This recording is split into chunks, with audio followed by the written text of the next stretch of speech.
اعوذ باللہ من الشیطان الرجیم بسم اللہ الرحمن الرحیم۔ محترم خواہران و برادران، خصوصاً ہمارے وہ خواہران جو ہمارے اس درس سے تاریخ اہل بیت کا حصہ ہیں، میں آپ سب کی سلامتی کے لیے اپنے رب سے دعا کرتا ہوں اور آپ کی کامیابی اور موفقیت کے لیے پروردگار عالم کی بارگاہ میں دست بدعا ہوں۔ امید کرتا ہوں کہ ہمارا یہ سلسلہ تدریسی آپ کے لیے انشاءاللہ مفید ثابت ہوگا اور دنیا اور آخرت میں ہماری اور آپ کی بھلائی کا سبب بنے گا۔ ہماری گفتگو گزشتہ درس میں چل رہی تھی امام رضا علیہ السلام کی ولایت عہدی کو لے کر کے۔ میں ایک بیک گراؤنڈ پیش کرتے ہوئے سیاسی حالات کو اس زمانے کے اور امام کی انفرادی زندگی کو پیش کرتے ہوئے، شخصی زندگی کو پیش کرتے ہوئے اور امام رضا علیہ السلام کی امامت کی طرف ایک اشارہ کرتے ہوئے میں آ گیا تھا اب اس مرحلے پر کہ ولایت عہدی کے بہانے سے مامون نے امام رضا کو مدینے سے بلایا۔ مامون چالاک بادشاہ تھا، اس میں کوئی دو رائے نہیں کہ وہ خلفائے بنی عباس جتنے بھی گزرے ہیں ان میں چالاک ترین بادشاہ تھا۔ بہت بڑا دشمن اہل بیت لیکن بہت بڑا مکار،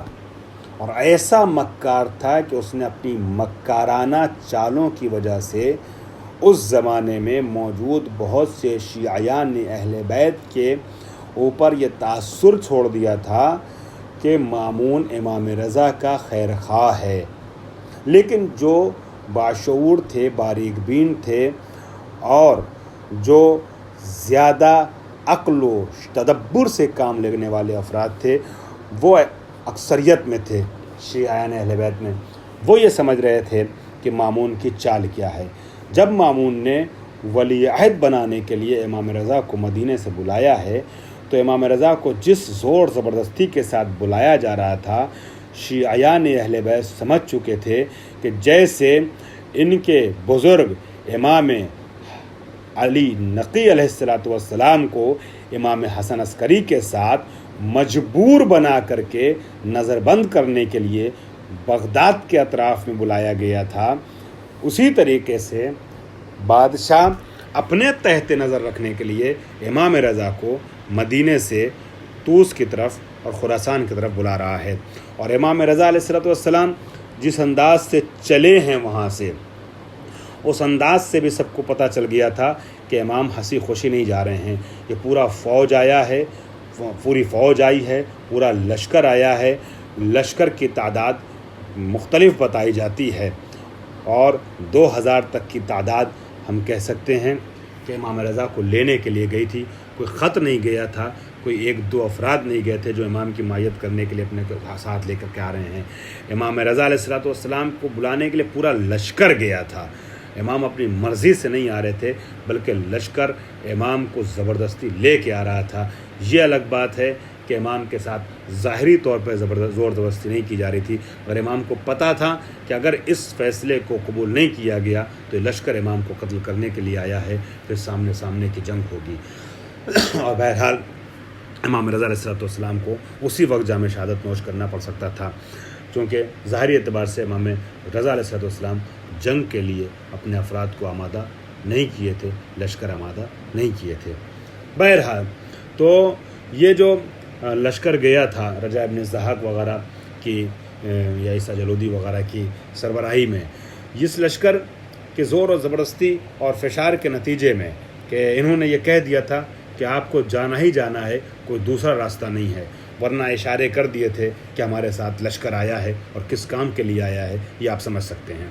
امام رضا علیہ السلام جب تیار ہوئے اور جانے لگے تو نبی کی لحد پر آنے کے بعد آنسو بہایا ہے، خاندان والوں سے روتے ہوئے گریہ کرتے ہوئے آئے ہیں۔ امام کو عالم غربت میں لے جایا گیا اور وہاں شہید چکے امام ہوئے ہیں۔ امام کے القاب میں سے ایک لقب غریب الغربا ہے اور امام کو غریب طوس بھی کہا جاتا ہے۔ امام رضا علیہ السلام کو مدینے سے جب لے جایا گیا تو دو راستے تھے لے جانے کے لیے ایران۔ ایک راستہ وہ تھا جس میں قوم وغیرہ جیسے شہر پڑھتے، کوفہ اور قم جیسے شہر پڑھتے کہ جہاں امام کے چاہنے والے تھے، امام کے عاشق تھے، مگر ان عاشقوں سے اور ان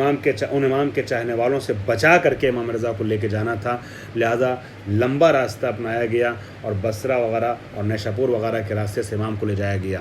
کوشش حاکموں کی یہ تھی، حاکم کے افراد کی یہ تھی کہ اس راستے سے لے جایا جائے جس راستے میں امام کے چاہنے والے امام کو نہ ملیں، لیکن ان تمام راہوں میں کچھ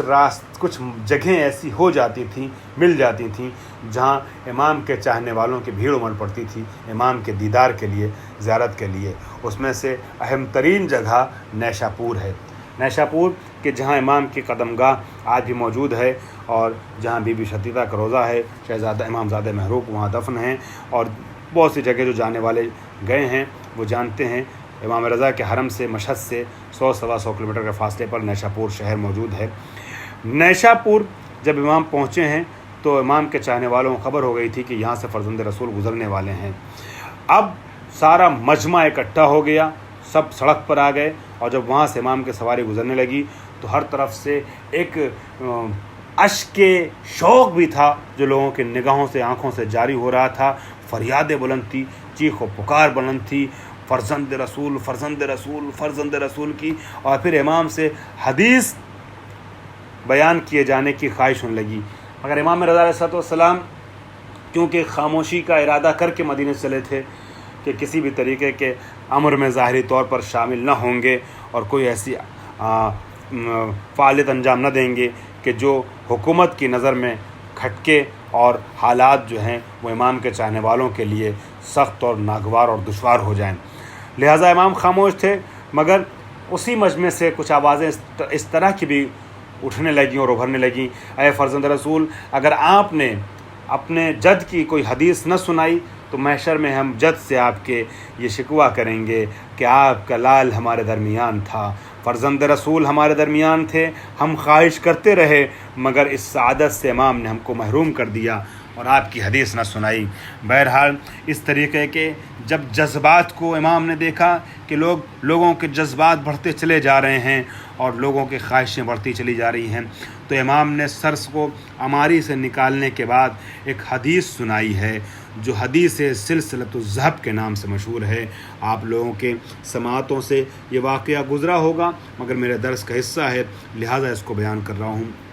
امام سر کو باہر نکالتے ہیں اور سر کو باہر نکالنے کے بعد اپنی اماری سے ایک حدیث سناتے ہیں۔ حدیث 2 حصوں میں سناتے ہیں۔ اس حدیث کو حدیث سلسلۃ الذہب کہا جاتا ہے۔ اس کی 2 وجہ بیان کی جاتی ہے۔ ایک وجہ یہ ہے کہ اس حدیث کو سونے کے پانی سے لکھا گیا تھا لہٰذا اسے حدیث سلسلۃ الذہب کہا جاتا ہے۔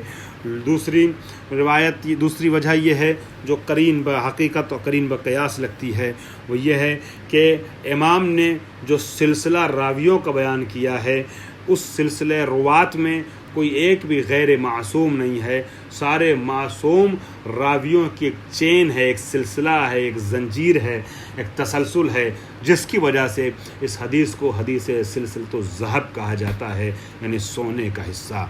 سونے کا سلسلہ۔ اور وہ کیا ہے؟ امام رضا فرماتے ہیں میں نے اپنے بابا امام موسیٰ کاظم سے سنا، انہوں نے اپنے بابا امام جعفر صادق کو کہتے سنا، انہوں نے اپنے بابا امام محمد باقر کو کہتے سنا، انہوں نے اپنے بابا امام علی بن الحسین کو بیان کرتے سنا، انہوں نے اپنے بابا امام حسین بن علی کو بیان کرتے سنا، انہوں نے اپنے بھائی امام حسن مجتبیٰ سے سنا، انہوں نے اپنے والد امام علی مرتضیٰ سے سنا، انہوں نے اپنے بھائی رسول خدا سے سنا، رسول خدا نے جبریل امین سے سنا، اور جبریل امین کو خدا نے حکم دیا کہ نبی تک جا کر یہ پیغام پہنچا دیں کہ خدا فرماتا ہے کلمۃ لا الہ الا اللہ حسنی ومن دخل حسنی امنا من عذابی، کلمہ توحید میرا قلعہ ہے، جو میرے اس محفوظ قلعے میں داخل ہو گیا وہ میرے عذاب سے پاک ہو گیا، عذاب سے نجات پا گیا۔ امام رضا نے جب یہ حدیث بیان کی ہے تو میکسیمم 4000 تک کی روایت بیان کی جاتی ہے کہ اس زمانے میں جہاں سینکڑوں میں کوئی ایک ملتا تھا جو لکھنا جانتا ہو، دسیوں میں کوئی ایک ملتا تھا جو لکھنا اور پڑھنا جانتا ہو، اس زمانے میں امام رضا کی حدیث جب لکھی جا رہی تھی، امام رضا حدیث بیان کر رہے تھے 4000 قلم تھے جو اس حدیث کو قلم بند کر رہے تھے۔ امام رضا علیہ الصلوۃ والسلام کی حدیث بیان کرنے کے بعد امام کے جملوں کو کچھ افراد تھے جو تھوڑے فاصلے پہ کھڑے تھے، مجمع اتنا تھا کہ سب تک باتیں پہنچتی آسانی سے پہنچ نہ سکتی تھیں، لہٰذا وہ لوگ کھڑے ہو کر کے امام کے جملے کو بلند آواز سے دہرا رہے تھے، لوگوں تک منتقل کر رہے تھے۔ جب حدیث یہاں تک لوگ لکھ چکے تو امام رضا نے دوبارہ اپنے سر کو ہماری سے باہر نکالا، اور ہماری سے باہر نکالنے کے بعد فرماتے ہیں لیکن بشرطها وشروطها وانا من شروطها، یقیناً کلمہ توحید اللہ کا مضبوط قلعہ ہے، جو اس میں داخل ہو جاتا ہے وہ نجات پا جاتا ہے، لیکن اس کی کچھ شرطیں ہیں، کچھ شرائط ہیں، اور میں علی رضا ان شرائط میں سے ہوں، آل محمد ان شرائط میں سے ہیں۔ وہ یہ بتانا چاہ رہے تھے بغیر محبت آل محمد کے، بغیر عشق آل رسول کے کلمہ توحید فائدہ نہیں پہنچانے والا، نجات دلانے والا نہیں ہے، عذاب سے بچانے والا نہیں ہے۔ یہ کلمہ، یہ حدیث امام رضا علیہ السلام نے بیان فرمائی، جسے حدیث سلسلۃ الذہب کہا جاتا ہے، اور امام رضا علیہ السلام کی سواری رفتہ رفتہ داخل شہر ہونے لگی، مامون کے شہر سے اور مامون کے محل سے نزدیک ہونے لگی۔ مختلف مراحل سے گزرتے ہوئے امام وہاں پہنچتے ہیں۔ ماموم امام کا ظاہری طور پہ استقبال کرتا ہے اور اہتمام کرتا ہے۔ امام رضا علیہ السلام کے سفر کا ایک پورا سلسلہ ہے کہ کب مدینے سے چلے ہیں، کب کہاں پہنچے ہیں، کب کہاں پہنچے ہیں، یہ ساری تفصیل آپ انشاءاللہ کتاب مراجعہ کر لیجیے گا۔ میں خلاصتاً یہ عرض کر رہا ہوں کہ جمادی الثانیہ کے مہینے میں امام رضا پہنچ جاتے ہیں سرزمین طوس، مرو پہنچ جاتے ہیں، مرکز حکومت پہنچ جاتے ہیں، اور اس کے بعد پھر رمضان المبارک کا مہینہ آتا ہے 7 رمضان کو، یعنی تقریباً جمادی الاول، جمادی الثانی، رجب، شعبان، رمضان، تقریباً 4-5 مہینہ گزرنے کے بعد مامون کی طرف سے امام رضا علیہ السلام کو باقاعدہ ولایت عہدی کی پیشکش کی جاتی ہے، اور آپ کی ولایت عہدی کا اعلان کیا جاتا ہے۔ اس کے باوجود کہ ولایت عہدی ظاہری اعتبار سے اگر ولایت امام رضا کو ان کا حق دینا چاہ رہا تھا مامون، تو عمر میں امام رضا سے چھوٹا تھا، امام رضا عمر میں بڑے تھے، لہٰذا مامون کو امام رضا علیہ السلام کے حوالے حکومت کرنا چاہیے تھا، اپنی خلاف ولایت عہدی کا اعلان کرتا، مگر کیونکہ حقیقت کچھ اور تھی، ولایت عہدی تو صرف ایک بہانہ تھا، اصل میں امام رضا کو نظر بند رکھنا تھا، لہٰذا امام کو اس جگہ رکھا گیا جو پائے تخت حکومت تھا، جو مرکز حکومت تھا، جو کیپٹل تھا حکومت کا، تاکہ امام کے اوپر ظاہری اعتبار سے عوام کے سامنے ظلم نہ کیا جائے، اور لوگوں کو یہ پیغام دیا جائے کہ امام رضا کو ولی عہد بنا کے بلایا گیا ہے، تاکہ آل محمد کے چاہنے والوں کا جو ایک سمندر تھا، وہ سمندر اس سمندر سے اٹھتا ہوا طوفان اس بنی عباس کے حکومت کو بہا نہ لے جائے، مگر حقیقت میں امام رضا کو نظر بند کیا گیا تھا۔ امام رضا کی ایک ایکٹیویٹی پہ نظر تھی، کوئی آتا تھا تو اس کا نام لکھا جاتا تھا، کون ملنے آ رہا ہے، کوئی جا رہا ہے تو کب واپس جا رہا ہے، یہ درج کیا جاتا تھا۔ سب کو امام سے ملنے کی اجازت نہ تھی۔ 3 سال امام رضا نے سن 200 ہجری سے لے کے سن 203 ہجری تک جو وہاں گزارے ہیں، وہ امام نے نظر بندی کے دور سے گزارے ہیں، اپنے گھر والوں سے، اپنی فیملی سے دور رہ کر کے گزارا ہے، اور نفسیاتی مصیبتوں کا سامنا کرتے ہوئے گزارا ہے۔ انشاءاللہ پھر وہاں کے کچھ حالات، امام رضا کی زندگی اور امام رضا کی تاریخ کچھ آئندہ دروس میں انشاءاللہ بیان کی جائے گی۔ وآخر دعوانا ان الحمدللہ رب العالمین۔